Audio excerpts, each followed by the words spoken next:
اور گناہ کو گناہ قبول نہیں کیا جائے گا۔ نمبر 20 پہ نبی کریم صلی اللہ علیہ وسلم نے فرمایا کہ دنیا کے امیر ترین لوگ سب سے زیادہ کنجوس ہوں گے۔ نمبر 21 پہ نبی کریم صلی اللہ علیہ وسلم نے فرمایا تھا کہ عمر میں برکت ختم ہو جائے گی، سال مہینوں کی طرح، مہینے گھنٹوں کی طرح، اور گھنٹے منٹوں کی طرح، اور منٹ سیکنڈوں کی طرح گزرنا شروع ہو جائیں گے، جو کہ آج آپ اور میں ہم دونوں سب دیکھ رہے ہیں۔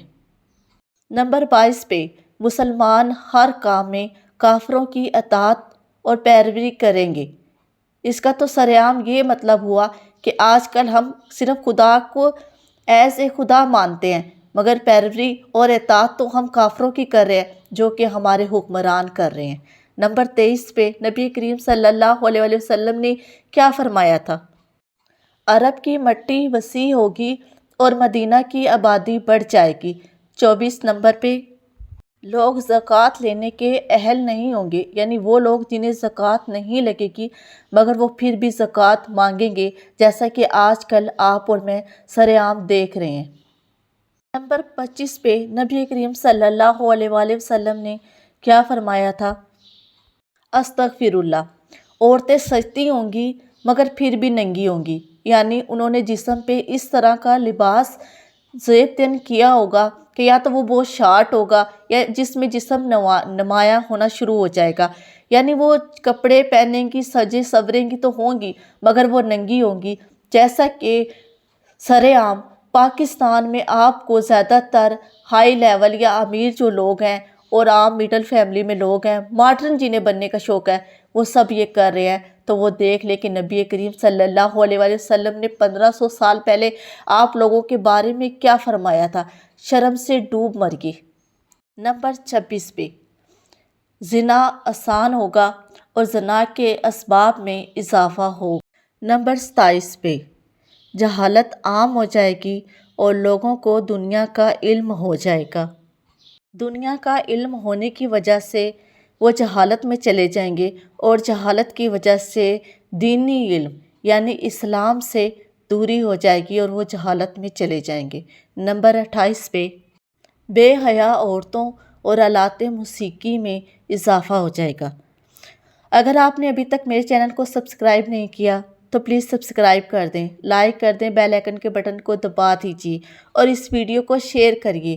آپ بتائیے لوگوں کو اور خود بھی کمنٹ میں لازمی بتائیے گا کہ جو نبی کریم صلی اللہ علیہ وسلم نے 1500 سال پہلے یہ 28 نشانیاں بتائی تھی، کیا آج ہمارے دور میں اس نشانی میں سے ایک نشانی بھی ایسی ہے جو نہیں ہو رہی؟ خاص طور پہ وہ نشانی کہ مسلمان جو فلسطین کے لیے چپ کر کے بیٹھے ہیں کیونکہ انہوں نے قرض لیا ہوا ہے، وہ غلام ہیں۔ مگر میرے بہن اور بھائیوں، آپ اور میں تو غلام نہیں ہیں۔ جب ہم مر جائیں گے، قیامت کے دن فلسطینوں کے جواب دہ ہوں گے تو حکومت ہمیں نہیں بچائے گی، آپ کو اور مجھے خود اپنے سوالوں کا جواب دینا ہوگا۔ تو پلیز بائیکاٹ کیجیے اسرائیل کی چیزوں کا اور آواز اٹھائیے۔ جدھر تک ہو سکتا ہے آپ لوگوں سے، آپ لوگ اپنے لیے ان کے لیے آواز اٹھائیں تاکہ اللہ کے ہاں آپ یہ کہہ سکیں کہ اللہ میں جتنا کر سکتا تھا میں نے کیا ہے، تاکہ ہم ان سے معافی مانگ سکیں۔ معافی تو ہم اب بھی مانگتے ہیں، ہم بہت شرمندہ ہیں، لیکن آپ سب کو اپنے حصے کا آواز اٹھانی ہوگی، سب کو کچھ نہ کچھ کرنا ہوگا۔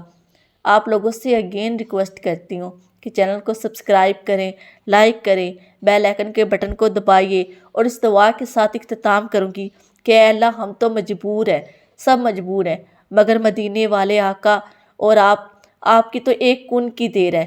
یا اللہ ایسی کن کر دے کہ امریکہ، اسرائیل، چاہے اس میں پاکستان بھی شامل ہے، چاہے اس میں دبئی شامل ہے، چاہے اس میں جو بھی شامل ہے، یا اللہ جو اسرائیل کا ساتھ دے رہے ہیں اس میں چاہے کوئی اسلامی ممالک ہے یا کافروں کا ممالک ہے، یا اللہ سب کو ایسی دردناک عذاب، یا اللہ موت عطا نہ کرنا، ایسا عذاب عطا کرنا کہ وہ مسلمان جو چپ کر کے بیٹھے ہیں ان لوگوں کے لیے عبرتناک سزا ہو، ان لوگوں کو بھی خوف آئے۔ یا اللہ اسرائیل کا جو صدر ہے، یا اللہ میری آپ سے دعا ہے، ہم سب کی دعا ہے یا اللہ اسے موت نہ آئے، بلکہ اس کے جسم کے اندر اس طرح کے کیڑے پیدا کر کہ جو وہ کاٹیں تو وہ اپنے لیے موت مانگے مگر اس سے موت نہ آئے۔ یا اللہ فلسطین کا ساتھ دے، یا اللہ اب اس میں کچھ بچا ہی نہیں ہے، کیا دعا کریں کہ یا اللہ فلسطینیوں کی مدد فرما، یا اللہ پھر بھی ان کا ساتھ عطا